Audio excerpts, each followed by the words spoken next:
नमस्कार, आप देख रहे हैं एनबी न्यूज और मैं हूं आपके साथ चंद्रशेखर त्रिशूल।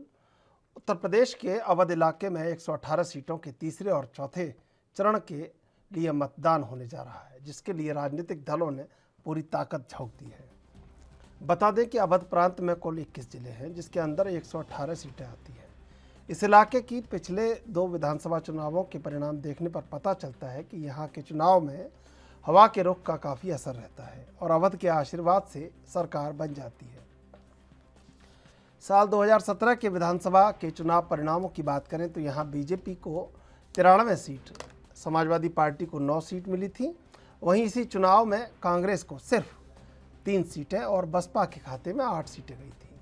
अन्य के हिस्से भी इस इलाके में 5 सीटें आई थी। वहीं इस बार किसी भी बड़े राजनीतिक दलों में गठबंधन न होने की वजह से सभी पार्टियां अलग अलग दमखम दिखा रही हैं। तीसरे चरण में पश्चिमी यूपी, मध्य यूपी और बुंदेलखंड की सीटों पर मतदान होना है।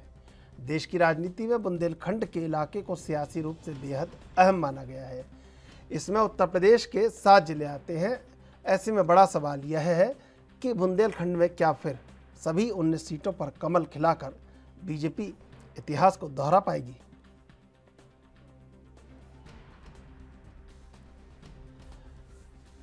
पश्चिमी उत्तर प्रदेश, अवध और बुंदेलखंड, ये वो इलाके, हालांकि पूरा उत्तर प्रदेश देश की राजनीति के लिए अहम है और उत्तर प्रदेश की राजनीति देश की राजनीति को प्रभावित करती है और दिल्ली तक को प्रभावित करती है। लेकिन उत्तर प्रदेश को प्रभावित करने वाली राजनीति बुंदेलखंड, पश्चिमी यूपी, अलग अलग हिस्सों में जहां यूपी पूर्वांचल अलग सियासी समीकरण तय करता है, अवध का अपना अलग वजूद है, ऐसे ही बुंदेलखंड का अपना अलग वजूद है और पश्चिमी यूपी, वहाँ पर भी अपनी अलग एक राजनीति है जो कहीं ना कहीं लखनऊ तक को प्रभावित करती है। अगर पश्चिमी यूपी के हिस्सों को देखें तो वहाँ पर जो जाट बेल्ट है वो कहीं ना कहीं किस तरह से बीजेपी को इस बार वहाँ पर संभल के काम करना होगा या उन्होंने क्या वहाँ पर अर्जित किया है, एंटी इनकम्पेंसी कितनी है, तमाम चीज़ें बीजेपी के साथ है। समाजवादी पार्टी के साथ सीटों के बंटवारे को लेकर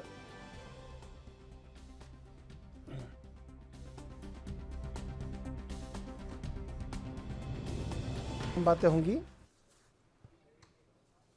और इसी मुद्दे पर चर्चा करेंगे। हमारे साथ 3 मेहमान आज जुड़े हुए हैं। देशबंधु दीक्षित बीजेपी से, आरबी उपाध्याय राजनीतिक विश्लेषक, नरेंद्र यादव समाजवादी पार्टी से। आप तीनों का स्वागत है एनबी न्यूज पर। आरबी उपाध्याय जी, आपके पास आना चाहेंगे।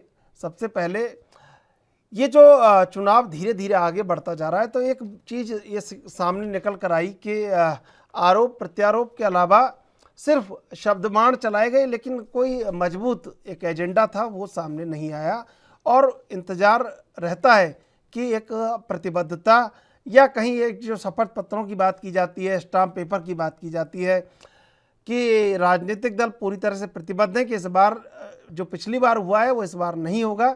लेकिन ये बिल्कुल उलट हो जाता है। जैसे जैसे चुनाव आगे बढ़ता है आरोप प्रत्यारोप ही रह जाते हैं, बाकी सब चीज़ें गौण हो जाती हैं। क्या लगता है आपको कि ये बात सही है या इसके इतर और कोई बात है? देखिए, बिल्कुल ठीक कहा चंद्रशेखर आपने। पूरा इलेक्शन का सेकंड फेज खत्म हो गया, थर्ड फेज आ गया, लेकिन कोई भी जनता के मुद्दे की बात नहीं कर रहा है। मैं बार बार कहता हूँ, भूखा पेट रोटी मांगता है, बीमा दवा मांगता है, बेरोजगार रोजगार मांगता है। आप जमीन से जुड़े मुद्दे की बात नहीं हो रही है। न कोई शिक्षा का रोड मैप बता रहा है कि भी जो स्कूलों की हालत खराब है, टीचर है नहीं, जो इंफ्रास्ट्रक्चर है एजुकेशन का वो बिल्कुल खत्म है। तो उसके लिए क्या रोड मैप है? कोई रोड मैप नहीं बता रहा है। स्वास्थ्य के लिए आपने देखा भी कोरोना जैसी महामारी आई, गांव लेवल पे कोई स्वास्थ्य का ढांचा हमारे पास मौजूद नहीं है जहां के गांव का आदमी अपना इलाज करा सके। और किसान के जो हालात हैं, भाई किसान में भी असंतोष है। और जैसा भी बात हो रही थी पश्चिमी उत्तर प्रदेश में किसान की नाराजगी साफ साफ दिखी है। ये बात अलग है कि वहां पर भी 2 धड़े बन गए थे, एक बीजेपी को सपोर्ट कर रहा था, दूसरा गठबंधन को सपोर्ट कर रहा था। अब कौन कितना किधर गया है तो 2017 और 2022 में बहुत फर्क आ चुका है। देखिए 2017 में जो हालात थे वैसे हालात 2022 में नहीं जी। हम देख रहे हैं। पहले किसान नाराज नहीं था। हम पश्चिमी उत्तर प्रदेश की बात करें तो जाटों का पूरा समर्थन था, जाट लैंड का पूरा समर्थन था और एक अच्छा खासा रेस्पॉन्स मिला था। लेकिन इस बार परिस्थितियां बदली। जो राष्ट्रीय लोकदल का एक बेस फॉर्मूला था कि जाट प्लस मुस्लिम कुछ न कुछ जिंदा होता हुआ नजर आया और उसमें आपसी सामंजस्य देखने को मिला। अब ये कह देना बहुत जल्दबाजी होगी कि वो वोट में कितना तब्दील हुआ है। देखिए वो तो जब 10 मार्च को फाइनल रिजल्ट आएंगे तभी पता लगेगा। लेकिन ग्राउंड पर परिस्थितियां बदली हैं, इसे कहने में मुझे कोई संकोच नहीं है जी। किसानों में आक्रोश स्वाभाविक है। जिस तरीके से किसानों के ऊपर गाड़ी चढ़ाई गई, हत्या की गई, किसान आंदोलन आपने देखा होगा इतना लंबा चला। वो तो माननीय प्रधानमंत्री जी ने पहल करके और कहीं ना कहीं एक सामंजस्य बिठाने की कोशिश की कि जो कृषि बिल थे वो वापस लिए। एक बार तो ऐसा लग रहा था कि सरकार नहीं झुकेगी, बिल वापस नहीं लेगी, लेकिन बिल वापस लेके भी किसानों का जो एक विश्वास था वो कहीं ना कहीं नहीं जीता गया। मेरा मानना ये था उसी समय कुछ और घोषणाएं हो जाती, चाहे वो कर्ज के मामले में था, चाहे बिजली के बिल के मामले में, ट्यूबवेल की बिजली के जो बिल आ रहे थे उस मामले में था, या एमएसपी का मामला था। कहीं ना कहीं कुछ और घोषणा उनके साथ हो जाती तो शायद मेरा जो आकलन है कुछ डैमेज कंट्रोल होता। नहीं, फिर वो चुनाव कैसे होंगे अगर ये सब चीज़ें हल हो जाएंगी? तो बड़ी बात तो ये है ना आरबी उपाध्याय जी, चुनाव कैसे होंगे? चुनावों की पृष्ठभूमि में जो लिखा जाता है वो पटकथा यही तो होती है कि आवाम अगर दिक्कत में नहीं होगी, मजबूरी में नहीं होगी, परेशानी में नहीं होगी तो फिर चुनाव किस बात का? ये चुनाव तो जाति के मुद्दों पर होते हैं, धर्म के मुद्दे पर होते हैं। मुझे बता दें, पूरे इलेक्शन में किसी ने कोई बात की जमीन से जुड़े मुद्दों की? जी।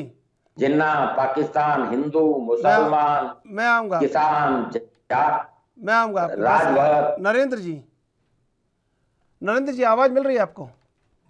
जी सुन पा रहा हूं। नरेंद्र जी, मैंने खुद अपनी आंखों से देखा कि जहां खंबे लटके हुए थे आधे टूटे हुए बिजली के, वहां नीचे से राजनीतिक दल झंडा लेकर निकले। जिन घरों के आगे कचरे का ढेर पड़ा हुआ था वहां से राजनीतिक दल झंडा लेकर निकले और आवाम से ये कहा गया बड़ा सीना ठोक के कितने चुनावों में कि इस बार जो चुनाव हो रहा है ये बड़े बदलाव के लिए हो रहा है। लेकिन वो बदलाव दिखता नहीं है सर, और ईमानदारी नज़र नहीं आती, तो मुझे सवाल पूछना पड़ता है। और मैं इसी के मद्देनज़र आपसे सवाल पूछ रहा हूं कि ईमानदारी कब नज़र आएगी। मैं आरोप नहीं लगा रहा हूं किसी के ऊपर, आपके ऊपर, मेरा व्यक्तिगत किसी के ऊपर सवाल नहीं है, लेकिन आवाम की तरफ से, राजनीतिक दलों से मेरा ये सवाल है। ये आपने बहुत अच्छी बात की कि सवाल पूछ रहे हैं और सवाल पूछना चाहिए, क्योंकि लोकतंत्र की यही खूबसूरती है कि अगर कहीं कुछ गलत हो रहा है और लोग असंतुष्ट हैं तो उनको सवाल पूछना चाहिए। लेकिन भारतीय जनता पार्टी की सरकार में ये आजादी भी लूट ली गई है।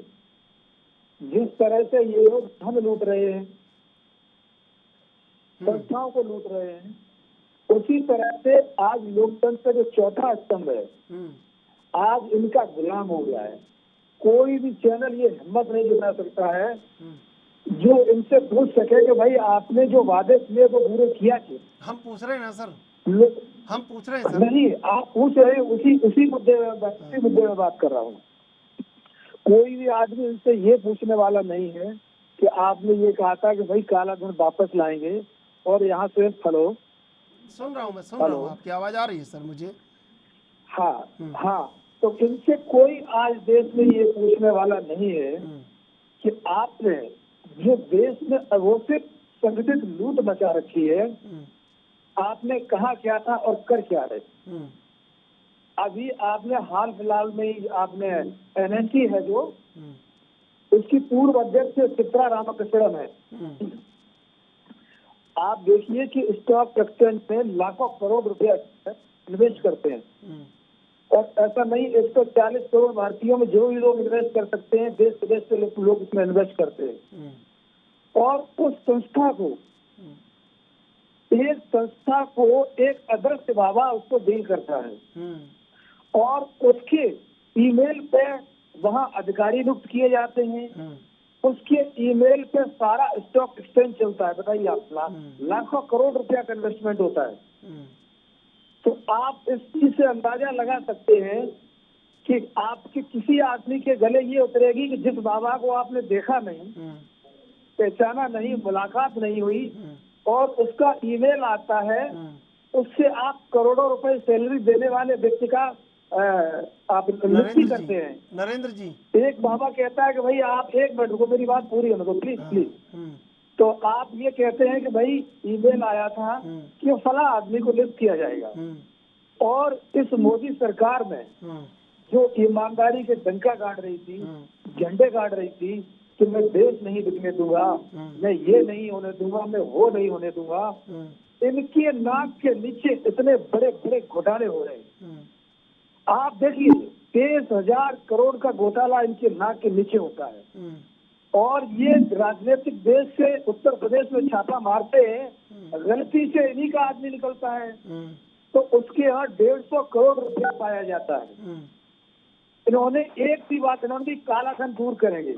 आप ये देखिए कि देश को कहाँ ले जा रहे हैं, बेरोजगारी भुखमरी की तरफ ले जा रहे हैं, महंगाई चरम पर है। तो आपने उत्तर प्रदेश में अगर इनसे पूछा जाए कि इंफ्रास्ट्रक्चर के नाम पर आपने क्या खड़ा किया उत्तर प्रदेश में।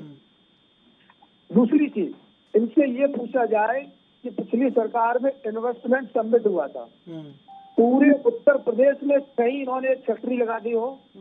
आज जिस तीसरे चरण में चुनाव होने जा रहा है, वहाँ के ज्यादातर लोग बम्बई, दिल्ली, बिहार से लेके कहाँ जो आप उड़ीसा से लेके कहाँ जो जहाँ रोजगार के अवसर है वहाँ नौकरी करते हैं। और इस सरकार में आज जो कह रही है कि मैं बुंदेलखंड में बड़ी बड़ी बातें ये लोग कर रहे हैं, जब बुंदेलखंड के लोग, इधर के लोग जब वहाँ बम्बई से पैदल आ रहे थे 2000 किलोमीटर। सर देखिए, मुझे सबको समय देना है, संक्षिप्त बातें अपन सबका एक second sir, please please please एक मिनट चंद्रशेखर जी।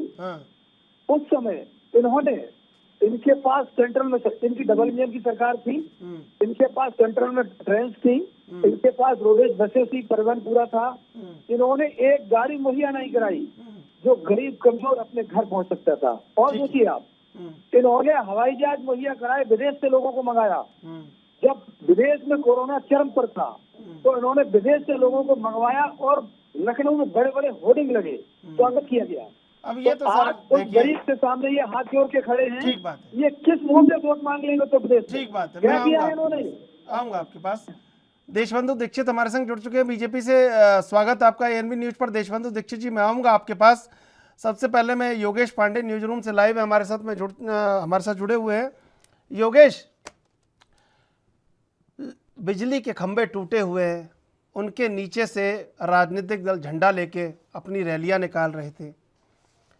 घर के बाहर कचरा पड़ा था, वहाँ से रैलियां निकल रही थी। सड़कों पर सीवरेज की लाइन खुदी हुई थी, वहाँ से, ये हमने नज़ारे देखे हैं, अपनी आंखों से देखे हैं। बिल्कुल ठीक, वहाँ से रैलियां निकल रही थी। राजनीतिक दल किस मुंह से वोट मांग रहे थे?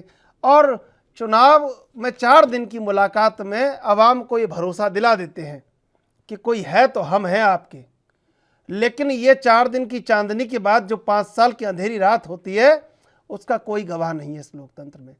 लोकतंत्र की सबसे बड़ी खूबी अगर चुनाव है तो सबसे बड़ी खामी नेताओं का फिर मिल न पाना, लौट न पाना भी है। लगता नहीं है आपको कि ये लोकतंत्र में आवाम के साथ ही हमेशा हर बार जाती हो रही है? बिल्कुल ठीक कह रहे हैं चंद्रशेखर जी आप। जिस तरीके से आवाम का अगर जिक्र करें तो उसको ब्लफ में रखा जाता है, धोखे में रखा जाता है। लेकिन सबसे बड़ी बात यह है कि जिस तरीके से अगर उत्तर प्रदेश के विधानसभा चुनाव का जिक्र करें तो 2 चरणों में मतदान हो चुके हैं और अब तीसरे चरण में कल होने हैं और उसके बाद चौथे चरण का होना है। अवध क्षेत्र का अगर पूरा जिक्र करें तो 118 सीटें इस क्षेत्र में आती हैं।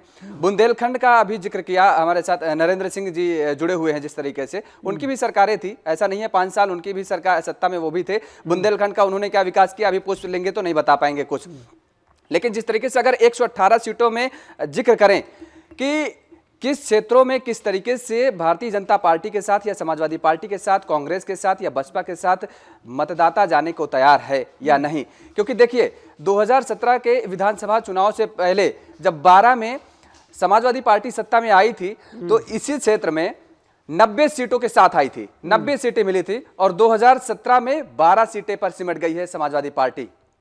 भारतीय जनता पार्टी जिस तरीके से 10 सीटों पर थी 2012 में, लेकिन 2017 में 96 सीटों के साथ परचम लहरा दिया, उत्तर प्रदेश में सत्ता पर काबिज हुई। तो यह कहा जा सकता है कि अवध में जिसका डंका बजेगा सत्ता पर वही काबिज होगा। और अवध क्षेत्र की सबसे बड़ी बात एक और देखने को मिलती है, यहां पर दरअसल मतदाता जब मतदान करने निकलता है अपने घर से, वो 90% जिले ऐसे हैं अवध क्षेत्र में कि जिसको मतदान करता है तो झारा उसी की तरफ मतदाता जाता है। ये नहीं कि 40% 30% पे रुकता है, 80-90% तक सीधा जो है एक ही पक्ष के लिए जाता है और सत्ता पर वही काबिज होता है। बुंदेलखंड में 7 जिले आते हैं, 5 जिलों में मतदान होना है तीसरे चरण के चुनाव में। बुंदेलखंड का हश्र अगर देखें तो बेहद दयनीय है।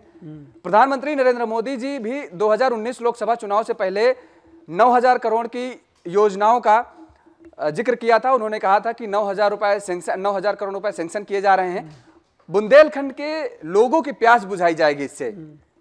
और उसके बाद क्या हुआ, बुंदेलखंड में आज भी स्थिति वैसी है। जिस तरीके से बुंदेलखंड का अगर जिक्र करें, झांसी को 5 साल पहले स्मार्ट सिटी में लाया गया। स्मार्ट सिटी में लाने के बावजूद अगर झांसी के हालात को आज भी देखें, यानी बुंदेलखंड का क्षेत्र का अगर जिक्र करें तो सबसे ज्यादा विकसित जिला जो माना जाता है वो झांसी माना जाता है। झांसी बुंदेलखंड का द्वार भी कहा जाता है। और ऐसे में अगर झांसी के शहर के अंदर की मैं बात कर रहा हूं, अगर वहां आज भी हम जमीनी स्तर की बात करें तो लोग प्यासे मर रहे हैं। लोगों को 4 किलोमीटर दूर पानी लेने जाना पड़ रहा है। कल मैंने भारतीय जनता पार्टी के प्रवक्ता से और समाजवादी पार्टी के नेता भी हमारे साथ जुड़े हुए थे, हमने उनसे एक जिक्र किया था, एक नाम लिया था गांव का, रक्सार गांव का नाम है, झांसी से 7 किलोमीटर। हमारे साथ समाजवादी पार्टी के नेता भी हैं और भारतीय जनता पार्टी के भी नेता जुड़े हुए हैं, नाम याद कर लें, लिख लें। झांसी से 7 किलोमीटर की दूरी पर एक गांव पड़ता है रक्सा, जहां पर हर गांव वासी को कम से कम 100 रुपए का पानी आज भी खरीदना पड़ता है। हम लोग 100 रुपए का पानी नहीं खरीद पाते हैं शहर में रहने के बावजूद। सोचिए उनकी क्या स्थिति होगी। पलायन बुंदेलखंड से बढ़ता चला जा रहा है। अगर औद्योगिक क्षेत्र का जिक्र करें, बुंदेलखंड में कोई औद्योगिक इकाई नहीं लग रही है, वो चाहे समाजवादी पार्टी की सरकारों का जिक्र करें या फिर भारतीय जनता पार्टी की सरकार का जिक्र करें। जिस तरीके से वहां के लोग त्राहिमाम कर रहे हैं, लोग कह रहे हैं कि उनके सामने कोई रास्ता नहीं मिल रहा है। और ऐसा नहीं है, ना ये भारतीय जनता पार्टी सोचे, ना कांग्रेस सोचे और ना ही समाजवादी पार्टी सोचे, कभी ना कभी कोई उनके सामने विकल्प निकल करके जरूर आता है। क्योंकि प्रधानमंत्री नरेंद्र मोदी जी जब देश के प्रधानमंत्री बने, उसके पहले कोई किसी को अंदेशा नहीं था कि नरेंद्र मोदी को देश का नेतृत्व संभालने का मौका मिल सकता है। किसी को अंदेशा नहीं था। कांग्रेस कभी यह सोच नहीं सकती थी कि आज उसका यह हश्र होगा जो आज हश्र पूरे देश भर में है। और भारतीय जनता पार्टी भी शायद ये नहीं सोच सकती थी कि जिस तरीके से जितनी प्रचंड बहुमत के साथ 2017 में उन्होंने चुनाव जीता था, उतने प्रचंड बहुमत के साथ सत्ता में आएगी, लेकिन वो हुआ। तो ऐसे में अगर विकास नहीं होता है और इन 118 सीटों पर मुझे लगता है कि जनता अपने मुद्दों पर मतदान करेगी, अपने हक की लड़ाई जिस तरीके से जनता लड़ रही है उसको लेकर के मतदान करेगी। ठीक है योगेश, ठीक है। देशबंधु दीक्षित जी, आवाज मिल रही है मेरी आपको? देशबंधु दीक्षित जी, आवाज मिल रही है आपको? जी, आपको आवाज मिल रही है मेरी? जी बिल्कुल मिल रही है सर। देशबंधु दीक्षित जी, देखिए आवाम के लिए 4 दिन की चांदनी है और फिर अंधेरी रात है। ये अंधेरी रातें कब उजालों में तब्दील होंगी, ये बड़ा प्रश्न है। इससे बड़ा कोई प्रश्न नहीं है शायद, अगर चुनाव है तो। आवाज सुन रहे हैं? हाँ सुन रहे हैं। सबसे पहले त्रिशूल जी, आपको चाहता हूँ कि आपने डिबेट में मुझे अपने विचार रखने का अवसर दिया। और दूसरी सबसे पहली बात आप ही से शुरू करूंगा। आपका चैनल एक प्रतिष्ठित चैनल है और आप जैसे पत्रकारों का, विद्वान पत्रकारों का मैं बहुत सम्मान करता हूँ। अभी चंद मिनट पहले हमारे समाजवादी मित्र बोल रहे थे कि चौथे स्तंभ पर हमला है। ये आप जैसी पत्रकारों का अपमान है। और देखिए, जहाँ बैठा जाए कम से कम सामने सामने तो झूठ न बोला जाए। इनकी झूठ फरेब की राजनीति तो वैसे इस बात को मैं सभी पत्रकारों का सम्मान करता हूँ। चैनल के लिए मैंने नहीं बोला है, एबीएन चैनल के लिए मैंने नहीं बोला, मैं आपको बीच में बता देना चाहता हूँ। समाजवादी जिस तरह से आपने सभी पत्रकारों को लोकतंत्र के चौथे स्तंभ को ही उड़ा दिया था। हाँ, और एएनबी चैनल के पर आप बैठे हैं, यहाँ पे जितने बड़े बड़े चैनल हैं, सुनिए, जितने बड़े बड़े चैनल हैं, मुझे कोई बात कहने में नहीं है कि ये ढके हुए हैं लोग, सरकार की करते हैं, गुलामी करते हैं। मैं फिर कहना चाहता हूँ, आप अपनी पहले चैनल को, वीडियो को, रिकॉर्डिंग को पलट के देख लीजिएगा क्या कहा था। खैर उस पर मैं महसूस आता हूँ, मुद्दे की बात करता हूँ। हमारे एक राजनीतिक विश्लेषक जी बोल रहे थे कि हमने क्या किया। तो ये सर्वप्रथम तो आपको बता दें, कोरोना की महामारी के बीच हमारा देश जो है 24 करोड़ का उत्तर प्रदेश जो है विश्व के लगभग कई देशों के बराबर आबादी है। सबसे पहले तो हमारे समाजवादी मित्रों ने हमारी वैक्सीन और हमारे वैज्ञानिकों का यह करके अपमान किया कि जो है भाजपा की वैक्सीन है। आप बताइए, क्या किसी मुस्लिम भाई को वैक्सीन लेके, या क्रिश्चियन को, या सिख को, या ईसाई को वैक्सीन देने हमने भेदभाव किया? हमारे उपाध्याय जी जा रहे थे बड़े से बड़े विकसित देश। और रही बात इंफ्रास्ट्रक्चर की बात की, अब मैं आता हूँ मूलभूत सिद्धांत रोटी कपड़ा मकान की। 15 करोड़ लोगों को भोजन की व्यवस्था हमारी सरकार, डबल इंजन की सरकार कर रही है। इनकी सरकार समाजवादी से आप प्रश्न पूछ सकते हैं, इन्होंने कितने लोगों को घर दिया? 42 लाख को हमने घर जो दिया। अब बात आती है बुंदेलखंड में, हमारे एक पत्रकार बंधु ने चर्चा की। आप बताइए, 15 साल इनकी सरकार रही। अभी आपने इससे पहले भी देखा, 2 रासायनिक समीकरणों का अद्भुत प्रयोग इन्होंने किया। बुआ बबुआ की सरकार भी चलाई और 2 राजकुमारों की जोड़ी भी रही। आप बताइए, उसी कांग्रेस जो जिसका चाल चरित्र जैसा होता, भ्रष्टाचार की बात की। आपको मालूम है, इसी एक भूतपूर्व प्रधानमंत्री ने कहा था, जब हम 1 रुपए भेजते थे तो नीचे आते आते 15 पैसे पहुंचता, वो 85 पैसा कहाँ गया? विडंबना यह नहीं है कि इनको इस बात की तकलीफ है कि भाजपा की सरकार प्रगतिवादी सोच के साथ आगे बढ़ी है। विडंबना यह है कि भ्रष्टाचार और इनकी बिचौलियों की कालाबाजारी हो रही थी, और इनका जो महाठगबंधन था उसको जनता जनार्दन ने हर बार जो है मुंह की खानी पड़ी और इनको जो है बाहर का रास्ता दिखाया। अब बात के विकास की बात करते हैं। आप बुंदेलखंड में पानी की, हमारे एक मित्र ने बुंदेलखंड में व्यवस्था की। आपको बता दें, ये हमारे डबल इंजन की सरकार है और ये प्रधानमंत्री की। जब प्रधानमंत्री ने दौरे में देखा बुंदेलखंड में पानी की समस्या, तो आपको बता दें, हर नल घर योजना, आपको बता दें, जल मंत्रालय का सबसे महत्वाकांक्षी योजना है, और उन्होंने बुंदेलखंड में पानी की सारी समस्याओं का निदान किया। और आज आप जाके देख लीजिए, लगभग 80% गाँव में पाइपलाइन बिछ चुकी है और नल लगाने का काम हर नल घर योजना से चल रहा है। अब बात आप करते हैं विकास की बात, स्वास्थ्य के मुद्दे पे, इंफ्रास्ट्रक्चर की बात। पत्रकार बंधु ने कहा, तो मैं हर एक प्रश्न, मुझे 5 मिनट दे दीजिए क्योंकि समय कम है, इसके बाद मुझे एक और डिबेट में जाना। कृष्ण जी, अब आप बात ने किया, आपने इनके कार्यकाल में सारी की सारी, चाहे बसपा की सरकार हो चाहे सपा की, सारी की चीनी मिले बेच दी गई औने पौने दाम पे। उसको फिर से पुनर्स्थापित करके पुनर्जीवित करते। आपने रेल बेच दी, LIC बेच दिया, आप सब हवाई अड्डे, हवाई जहाज बेच दिए। आप इस तरह नहीं बेचने के लिए इस तरह बहस नहीं होती है। और रही बात भ्रष्टाचार, आप ना बोलिए, इत्र की खुशबू अभी निकल रही है। आजम खां का भ्रष्टाचार कोई नहीं भूला है। गायत्री प्रजापति अभी भी जेल में अपने भ्रष्टाचारों की गिनती गिन रहे हैं। और आपको बता दें, लाल टोपी जो है गुंडागर्दी का प्रोटेक्शन किया है। मुजफ्फरनगर के दंगे कोई नहीं भूले हैं। माननीय कहते हैं बच्चों से गलतियां हो जाती है। आप बात करने जिसका चाल चरित्र हैं आज उत्तर प्रदेश चाल चरित्र जैसा होता है वो वैसा होता है। और आपने जो युवाओं का बंद किया है, सब मार्च का इंतजार करिए, जनता जनार्दन बेहद दुखद है ये दृश्य कि आप जब इस तरह की बहस करते हैं आपस में। ईमानदारी की बात कहाँ है सर इसमें नरेंद्र जी, देशबंधु जी, इसमें आवाम कहाँ है? इत्र की खुशबू में, भ्रष्टाचार में आवाम कहाँ है? बात तो आवाम की कर रहे हैं। भ्रष्टाचार होना चाहिए। जब ये बोल रहे थे तो मैं इनकी बात बहुत शांतिपूर्वक बोल रहा था।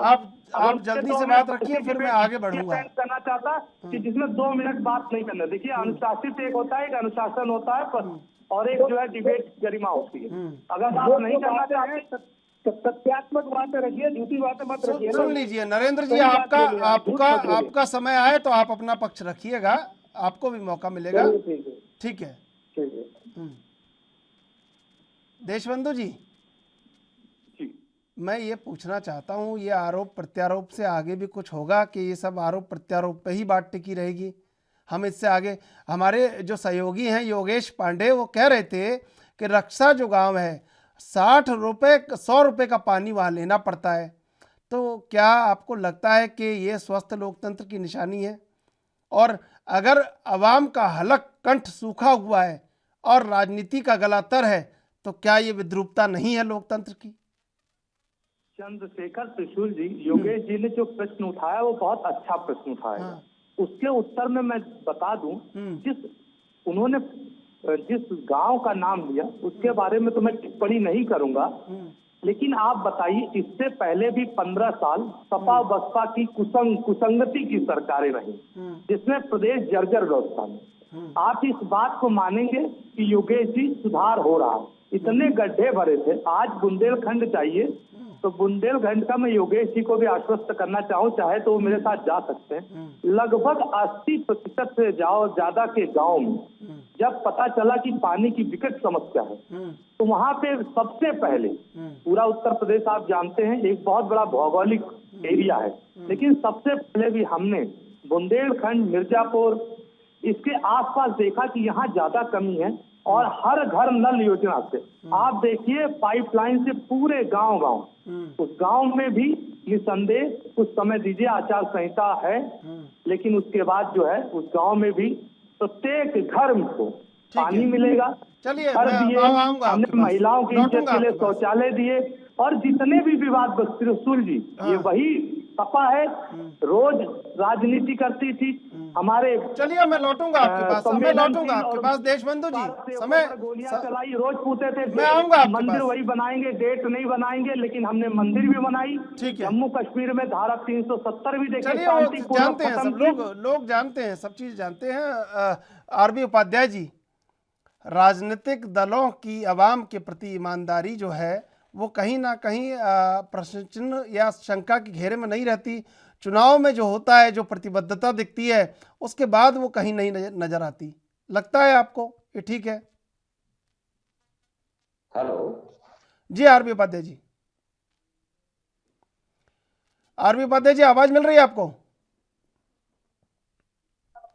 हेलो योगेश, मैं आपके पास आना चाहूँगा। ये जो चुनाव है पश्चिमी उत्तर प्रदेश, अवध और बुंदेलखंड में, चुनाव में वादे किए गए, पिछली बार भी किए गए थे, लेकिन जो वहाँ पर ज़मीनी समस्याएं हैं, क्या लगता है आपको कि उनका हल खोजा जा रहा है, या महज सिर्फ एक राजनीतिक दिवा स्वप्न दिखाया जा रहा है हर एक दल द्वारा कि अगर सत्ता में लौटे तो ये सब हो जाएगा?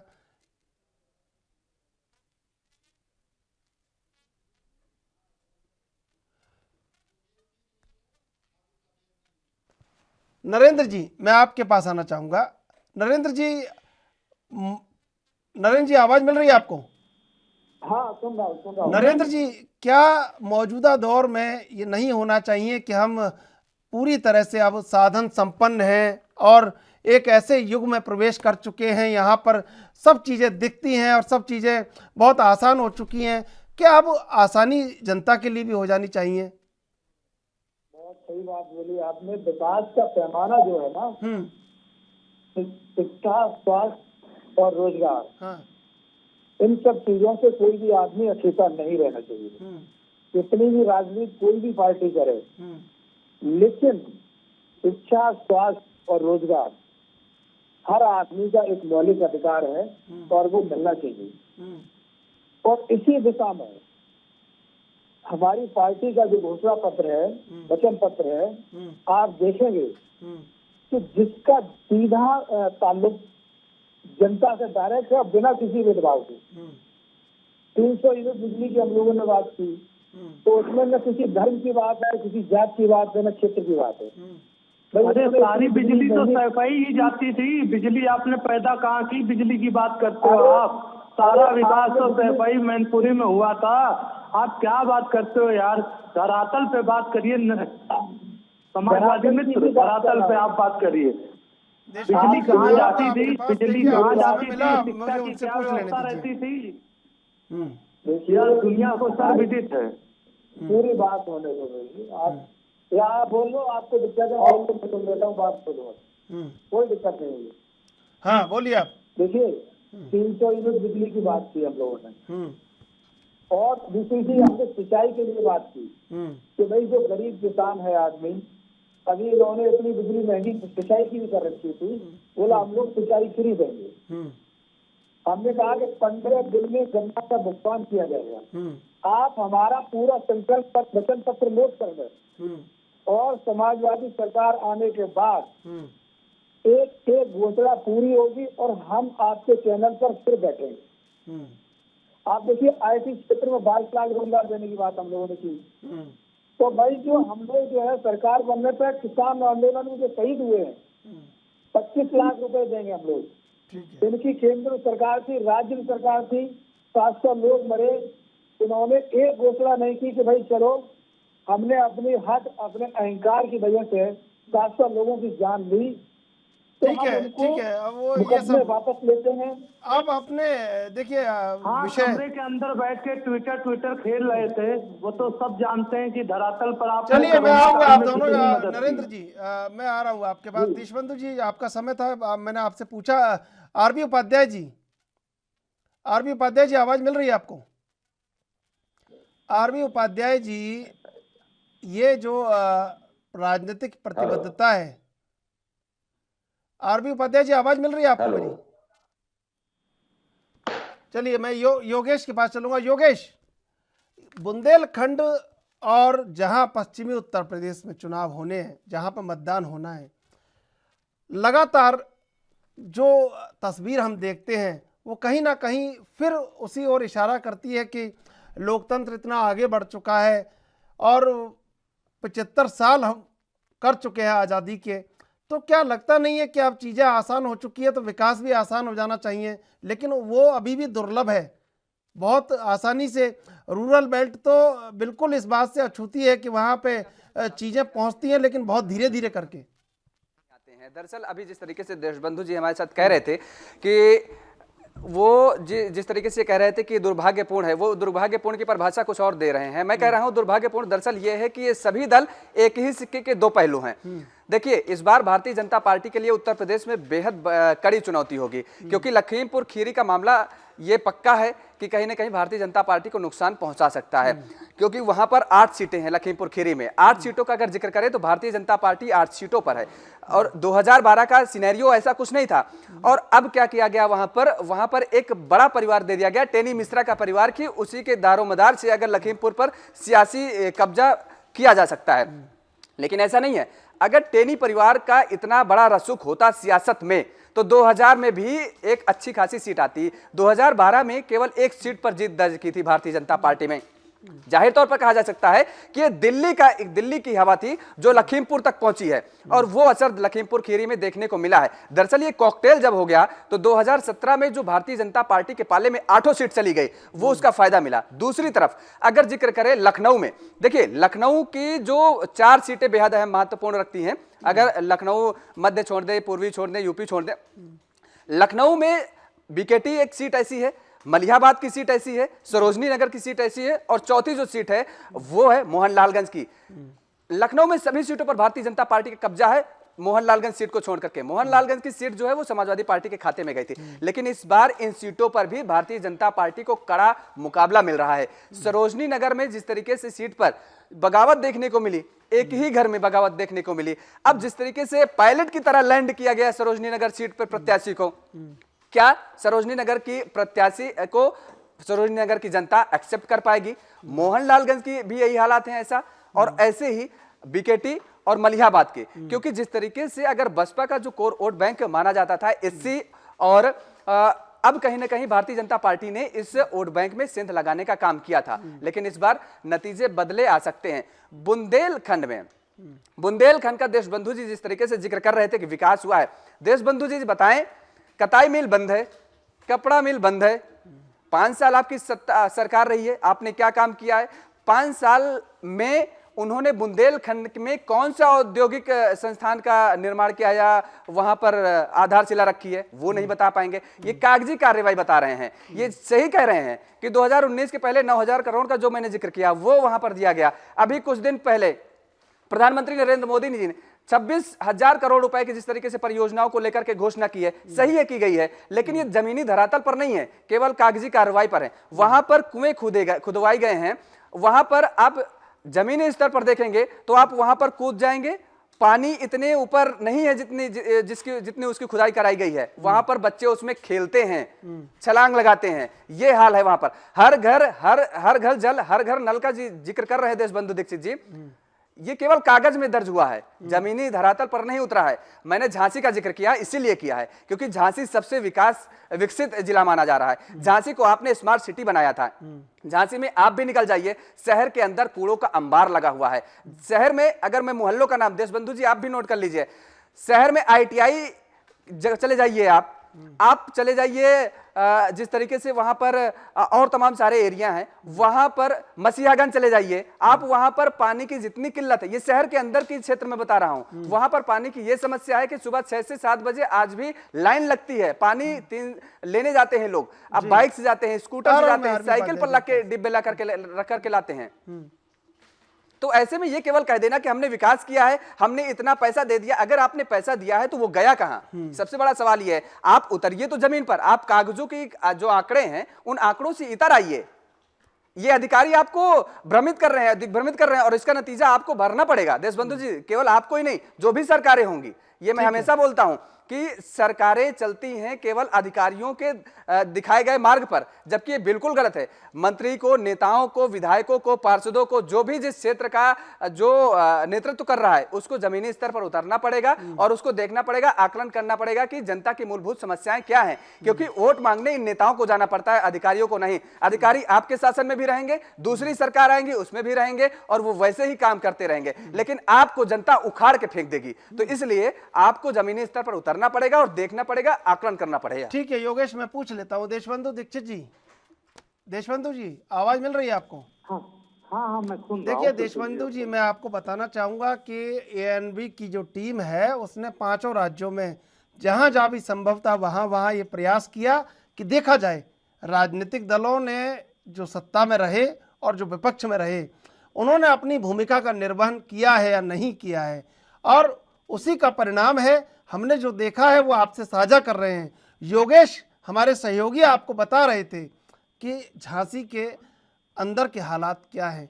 क्या अब नहीं लगता आपको कि कहीं ना कहीं वो सच जो इस वक्त की ज़रूरत है और आवाम की ज़रूरत है उसको बोला जाए, कम से कम आपके द्वारा?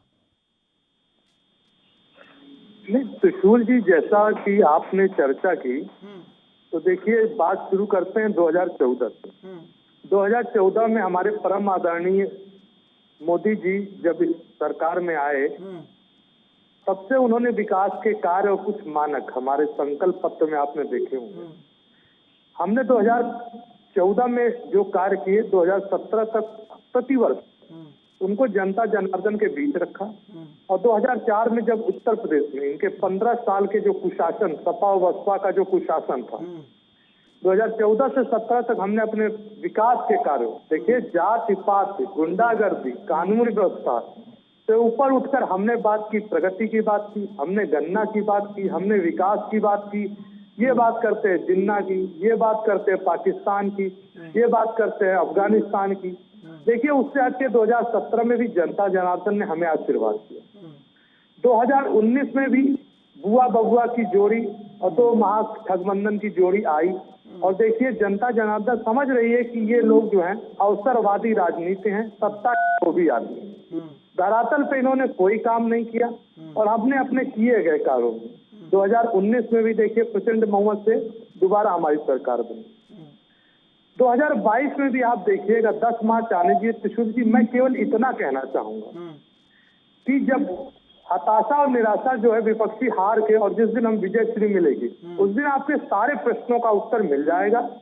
और रही बात विकास के पथ, अब उत्तर प्रदेश की जनता जनार्दन बहुत समझदार है। देखिए वो मानसिकता बता देती, उन्हें गुंडागर्दी नहीं चाहिए, उन्हें उन्हें डर नहीं चाहिए, उन्हें चाहिए कि रात में हमारी महिला बेटी सुरक्षित घूम सके, लोगों को रोजी रोटी मिले, लोगों को मकान मिले, लोगों को शौचालय मिले, और जो हमने कहा लोगों को जो है सिंचाई की व्यवस्था मिले और आदमी खुशहाल हो। अब जो है इनका जातिवाद, संप्रदायवाद, क्षेत्रवाद इस राजनीति से उठ चुका। और योगेश शुक्ला आप बता रहे हैं, हमारी पार्टी देखिए एक लोकतांत्रिक पार्टी है, केवल यादव परिवार में 45 लोगों को छोड़ दीजिए, किसी और का विकास की बात है तो आप उसका नाम बता दीजिए, और ये भी बता दीजिए इसके बाद समाजवादी पार्टी का अगला अध्यक्ष कौन होगा। देखिए केवल एक परिवार की प्रगति उत्तर प्रदेश की प्रगति नहीं, जनता जनार्दन और उत्तर प्रदेश की 24 करोड़ जनता समझदार है। 10 मार्च आने दीजिए, जनता जनार्दन हमको वोट देकर फिर आशीर्वाद प्रदान करेगी, और फिर मैं आपके चैनल पे बैठूंगा, और फिर सभी जो बचे हुए कार्य हैं जो हमारे योगेश भाई ने जीता है, चाहे झांसी का जिक्र हो, चाहे जो अन्यत्र क्षेत्र छूट गए, अभी तो सर फिर देखिए प्रगति के पथ पर आगे बढ़ चले। देशबंधु जी सब लोग कह रहे हैं, सारा राजनीतिक दल यही कह रहे हैं 10 मार्च को आएंगे आपके चैनल पर, 10 मार्च को देखना क्या होगा।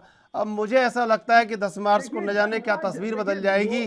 11 मार्च को नहीं, आप मेरी जानकारी दीजिए, सुन लीजिए, भारत एक संवैधानिक देश है। देखिए जनता जनार्दन का ही फैसला अंतिम फैसला होता है, और परिणाम ही बताएगा कि कौन सा। देखिए सत्य सत्य होता है, और मैं आपको बता दूं हर समस्या का समाधान है, और हर समाधान में समस्या और है, हर समाधान के लिए समस्या है। जैसी जिसकी दृष्टि होती है वैसी ही सृष्टि होती है। ठीक बात। भारतीय जनता पार्टी ने हर समस्या का समाधान खोजा, समाजवादी पार्टी ने हर समाधान में समस्या खोजी। बहुत तो 10 मार्च आने दीजिए, जनता जनार्दन का आशीर्वाद मिलेगा और फैसला हो जाएगा। ठीक है, मैं आऊंगा आपके पास। आरबी उपाध्याय जी, अगर लोकतंत्र के प्रति भाई मुझे एक चैनल पे जाना चाहे तो थोड़ा सा मैं समझ। नहीं बिल्कुल आप जाइए, धन्यवाद आपका डिबेट में जुड़ने के लिए। आरबी उपाध्याय जी आवाज मिल रही है आपको? मुझे मिल रही है, मेरी आवाज आ रही है? आरबी उपाध्याय जी, मैं ये पूछना चाह रहा हूं, जब राजनीतिक दलों ने ये भरोसा पैदा कर दिया है अवाम के भीतर कि वो उसकी अगवानी सही ढंग से कर सकते हैं, तो फिर मतदान का प्रतिशत 100% क्यों नहीं हो जा रहा है?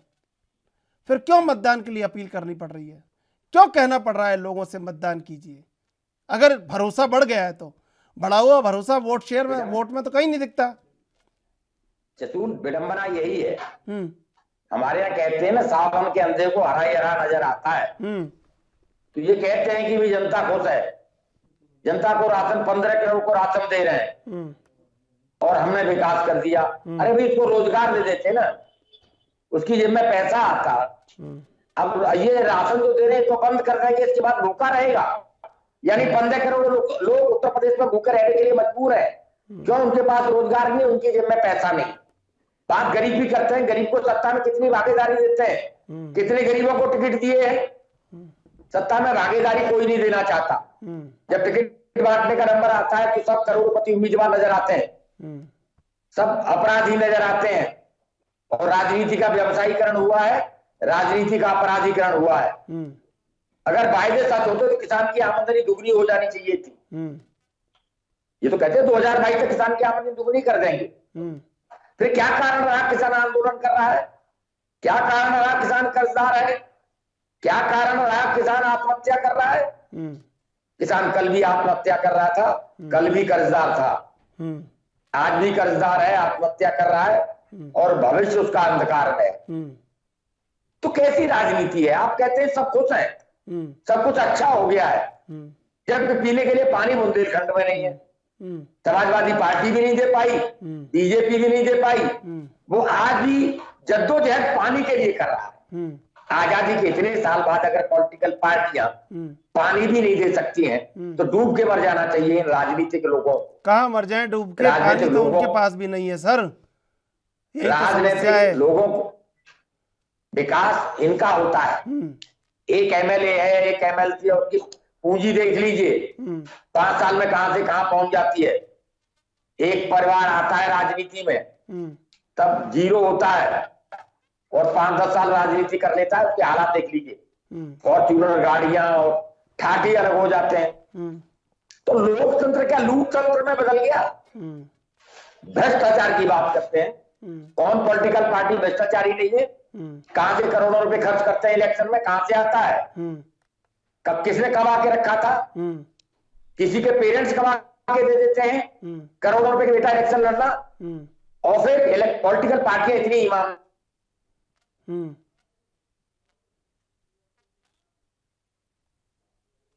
जी, पॉलिटिकल पार्टी आरटीआई के दायरे में नहीं आना चाहिए। ये सब एक हो जाएंगे, अपने वेतन भत्ते बढ़ाने होंगे।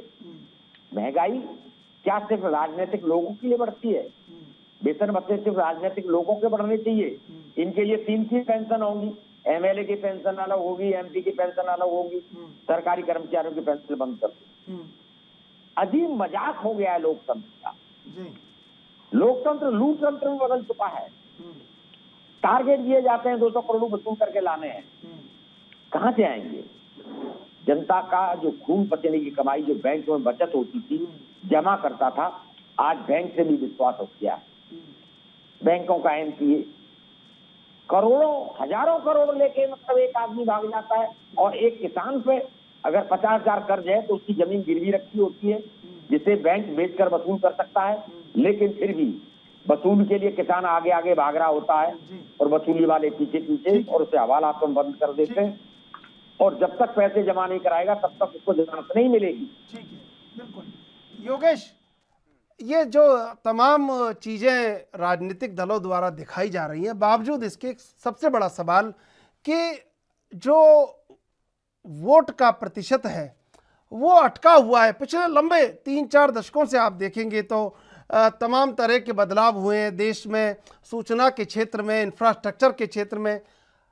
मैं आपसे आंकड़ों के आधार पर भी पूछना चाहूँगा, और आप इतनी यात्रा करते हैं, देखते हैं चीज़ों को नज़दीक से, उससे भी पूछना चाहूँगा, ये आंकड़े क्यों नहीं बढ़ पा रहे हैं? क्या बड़ा कारण है कि वो उदासीनता जो 3 दशक पहले थी वो आज तक कायम है, और उस उदासीनता को दूर करने का प्रयास नहीं किया गया? आज भी हम 60-65 इसके वो 1-2% और ऊपर नीचे चले जाते हैं।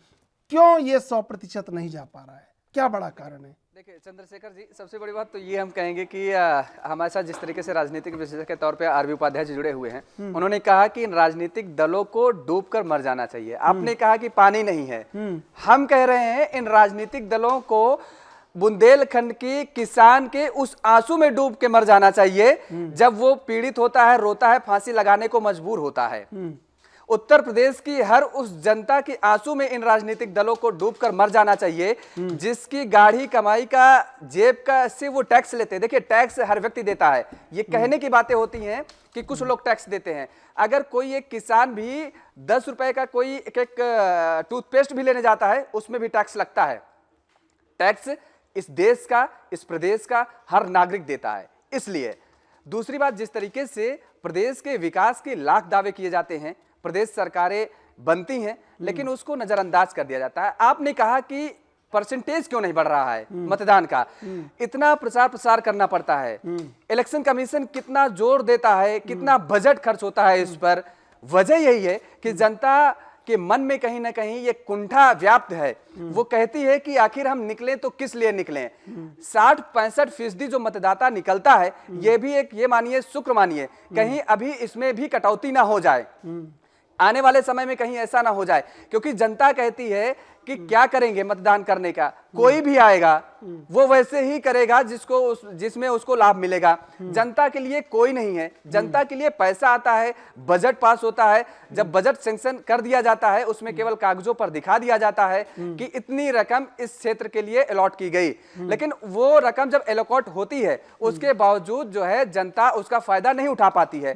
जनता के मन में कहीं ना कहीं ये जो व्याप्त है, दुख व्याप्त है, दुखी कहेंगे इसे, क्योंकि जनता अब ये कहते हैं, भारतीय जनता पार्टी के लोग कह रहे हैं जिस तरीके से कि हमने इतने करोड़ लोगों को राशन दे दिया।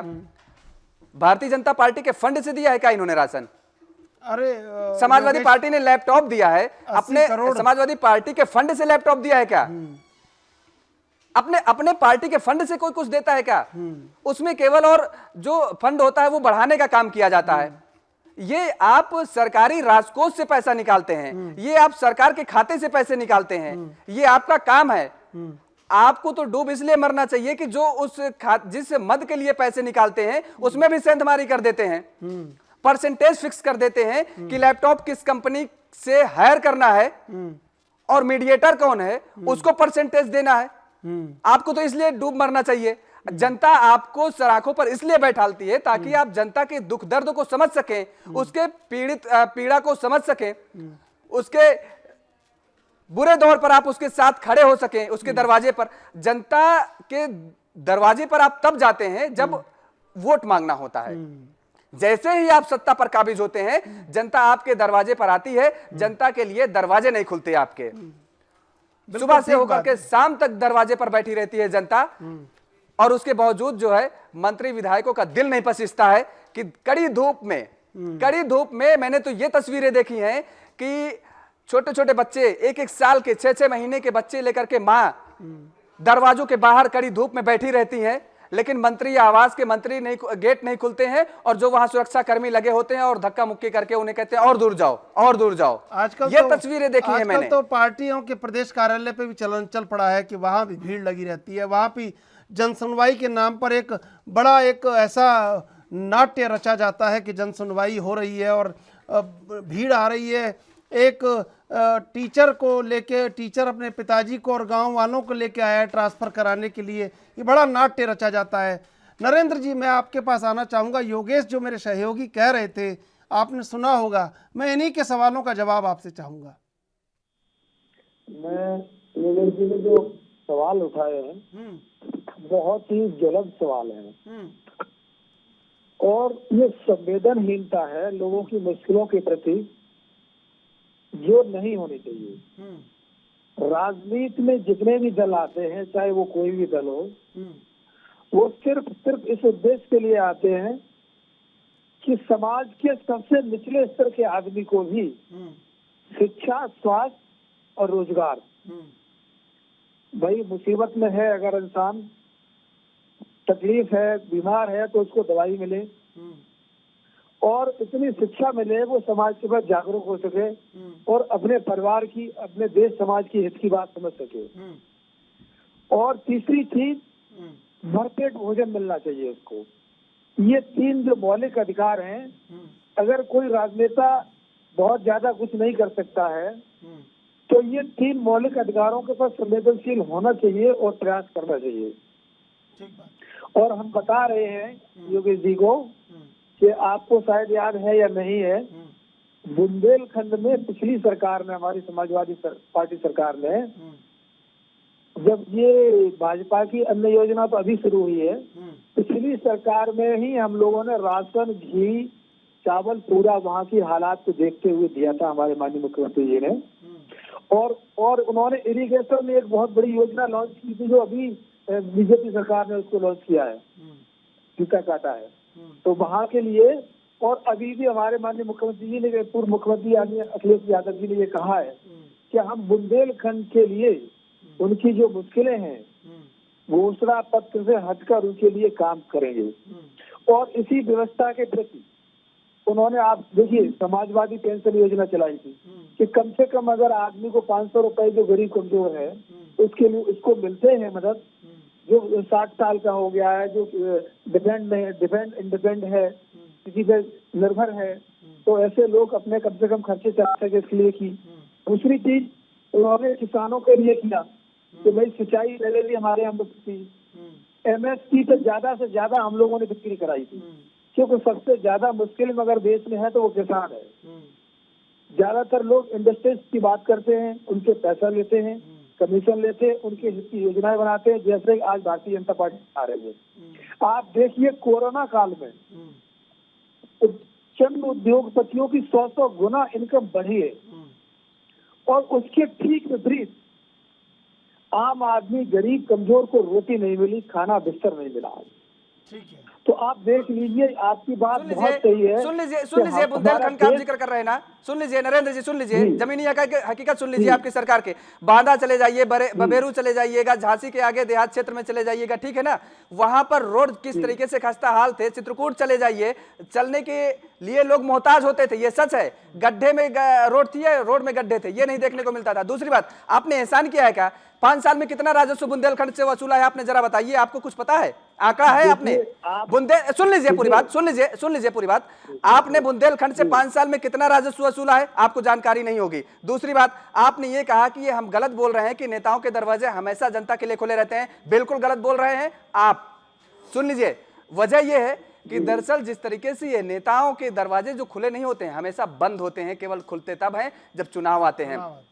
और देखने को यह मिलता है कि आप लोग जिस तरीके से कह रहे हैं कि हम जनता के लिए, आपके कितने विधायकों ने किन लोगों को गोद लिया है, ऐसे बच्चों को जिनको शिक्षा के लिए उन्होंने कहा हो कि इनके पास आर्थिक स्थिति इनकी कमजोर है, हम इनको पढ़ाएंगे। आप बताइए कितने विधायकों ने, आपके कितने सांसदों ने, कितने पार्षदों ने उन बच्चों को गोद लिया है कि हम पढ़ाएंगे, ये देश का भविष्य है, हम इनका भविष्य उज्जवल करेंगे, देश का नाम ये लोग रोशन करेंगे। आप ये बताइए, आपके विधायक कितने ऐसे हैं जिन्होंने गांव के खस्ता, छोड़ दीजिए क्षेत्र छोड़ दीजिए, मैं गांव का बात कर रहा हूं, कितने गांवों को उन्होंने गोद इसलिए लिया कि इस गांव के हालात खस्ता हाल में हैं, इसलिए सरकार हो आपकी या ना हो, विधायक निधि में पैसा आता है, विधायक चाहे तो अपने क्षेत्र को बहुत अच्छे से संवार सकता है। आप किसी एक विधायक का नाम बता दीजिए मुझे। देखिए, हमारे यहाँ माननीय सांसद माननीय मुलायम सिंह जी हैं, उन्होंने हमारे यहाँ कई गांव लिए, आपको हम नाम बता देते। गांगसी नाम का गांव उन्होंने गोद लिया है और उसके हालात देखिए, सब कितना डेवलपमेंट हुआ है। अरे अब सुपाल यादव के, सुन लीजिए मेरी बात, आप मुलायम सिंह यादव का नाम गिना दिए, मैं जसवंत नगर का मैं कह रहा हूं, जसवंत नगर में अखिलेश यादव अगर लड़ जाएंगे चुनाव तो मुझे लगता नहीं जीत पाएंगे, क्योंकि वहां शिवपाल सिंह यादव जीतेंगे। आप एक मुलायम सिंह यादव का नाम लेकर के आप बच नहीं सकते। मैंने विधायकों का नाम पूछा है, आप एक विधायक का अपने ऐसा नाम बताइए जिसने गांव को गोद लिया हो या फिर किसी परिवार के बच्चे को गोद लिया हो कि हम इसकी शिक्षा दीक्षा कराएंगे। योगेश ने जो पूछा है नरेंद्र जी, मेरे सहयोगी योगेश ने जो पूछा है, आपने तो सीधा राजा का नाम बता दिया। पूरा इटावा घुमा हुआ है, पूरा जसवंत घुमा हुआ है, पूरा मैनपुरी घुमा हुआ है, मैंने पैदल कवरेज की है। आपको नरेंद्र जी बता दें, शायद आपने उतना क्षेत्र नहीं घुमा होगा। चलो मैं आपके सवाल का जवाब देता हूँ। जो हम लोगों ने शिक्षा मित्र थे ना, उनका समायोजन किया था, इसलिए किया था कि टीचरों का अभाव था, और वो समायोजन इसलिए किया था कि जो गांव में प्राइमरी स्कूल है वहाँ कोई टीचर नहीं था, तो टीचर जब नहीं होंगे तो शिक्षा कहाँ से सुधरेगी। ठीक है, ठीक है, तो सुधर नहीं पा रहा है, लेकिन सुधारने की आवश्यकता है नरेंद्र जी, और ये सुधरना होगा। बहरहाल समय समाप्त हो रहा है। योगेश, नरेंद्र जी और आरबी उपाध्याय जी, आप तीनों का धन्यवाद डिबेट में जुड़ने के लिए।